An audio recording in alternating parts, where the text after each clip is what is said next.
આજે આપણે એકદમ સિમ્પલ રીતે વી કોલર નેક કટિંગ અને સ્ટિચિંગ શીખીશું. ફ્રન્ટ નેકની પહોળાઈ 3.5 અને લંબાઈ 10 ઇંચ રાખવાની છે. અહીંયાથી અડધો ઇંચ લેવાનું છે અને આ રીતે વી બનાવીને કટિંગ કરી લેવાનું છે. બેકની ઉપર આપણે આગળના શોલ્ડરનું નિશાન લઈ લેવાનું છે અને બેકનું જે ગળું છે એ અડધો ઇંચ રાખવાનું છે અને આ રીતે રાઉન્ડ બનાવવાનું છે અને એને કટ કરી લેવાનું છે. પછી બંનેના શોલ્ડર જોઈન્ટ કરી લેવાના છે આપણે. પછી આ રીતે નેકને વચ્ચેથી ફોલ્ડ કરવાનું છે અને 2 ઇંચ વધારે રાખવાનું છે અહીંયાથી અને પછી નેકનું મેઝરમેન્ટ કરવાનું છે. તો આપણું 17 ઇંચ મેઝરમેન્ટ આવે છે, તો આપણે 17નો ડબલ 34 ઇંચનો કોલર કટ કરવાનો છે. તો 3.5 ઇંચની આપણે કોલરની વિડ્થ રાખવાની છે અને 34 ઇંચની કોલરની લંબાઈ રાખવાની છે. અહીંયા આ એક બાજુ પર હું મનગમતી લેસ લગાવી લઉં છું. અહીંયા આપણે 2 કટ કરવાના છે, એકદમ થોડા નાના કટ કરવાના છે અને કોલરની પટ્ટીને અહીંયા જે કટ કરેલો છે ત્યાંથી 2 ઇંચ વધારે રાખવાની છે અને આ રીતે આપણે સ્ટિચ કરવાની છે. જુઓ, નીચેની બાજુથી 2 ઇંચ વધારે રાખીને આપણે સ્ટિચ કરવાનું છે. અહીંયા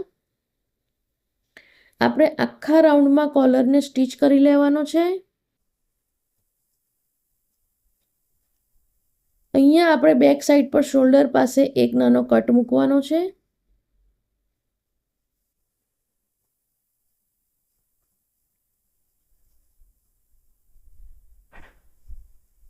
અને આ રીતે બીજા શોલ્ડર પાસે પણ નેક પર એક નાનો કટ મૂકવાનો છે અને પછી આખા કોલરને નેકની ઉપર આપણે સીવી લેવાનું છે. આ રીતે આ કોલર નેક ડિઝાઇન એકદમ સિમ્પલ છે, જે બિગિનર પર આરામથી સીવી શકે છે. આ જો અહીંયા જે કટ મૂકેલો ત્યાં સુધી આપણે આ કોલરને સીવવાનું છે. આપણો કોલર સીવાઈ ગયો છે. હવે આપણો કોલર આ રીતે આપણે ટર્ન કરવાનો છે અંદરની બાજુ અને જે એક્સ્ટ્રા કોલરની પટ્ટી છે તેને આ રીતે અંદર આપણે ઇન્સર્ટ કરી લેવાની છે અને એને એકદમ પ્રેસ કરીને સેટ કરવાની છે.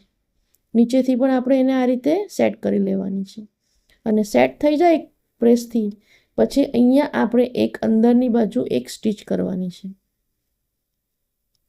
અને એક્સ્ટ્રા કોલરને કટ કરી લેવાનું છે.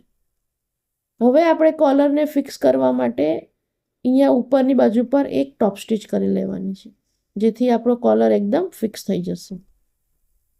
તો આ કોલર નેક એકદમ સિમ્પલ છે, કોઈ બિગિનર પણ સીવી શકે છે. તો આપણો પરફેક્ટ વી કોલર નેક ડિઝાઇન રેડી છે. Thank you for watching. Keep